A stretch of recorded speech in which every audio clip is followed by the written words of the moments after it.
اپنا رجحان مدارس کی جانب کریں اور دین سیکھنے کی طرف رجحان کریں. قرآن مجید صحیح پڑھنا سیکھیں, قرآن مجید صحیح سمجھنا سیکھیں.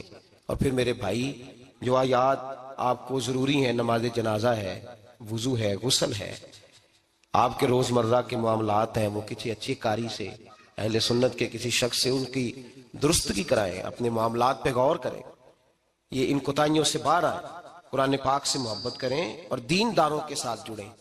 ایک گزارش آپ سے اور کرنی ہے, اس کو بھی کھلے دل کے ساتھ سنیے گا, کھلے دل کے ساتھ. یہ شب برات کی رات ہے اور میں ذمہ داری کا مظاہرہ کرتے ہوئے بات کرنا ضروری سمجھتا ہوں.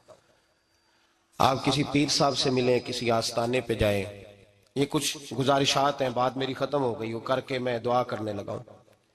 تو شریعت اسلامیہ کا ضرور پاس اور لحاظ کریں. یہ دیکھیں جس صوفی کے پاس, درویش کے پاس, جس کو آپ پیر سمجھ رہے ہیں, اسے کوئی قرآن حدیث بھی آتا ہے, وہ کوئی سنت شریعت کا بھی پابند ہے.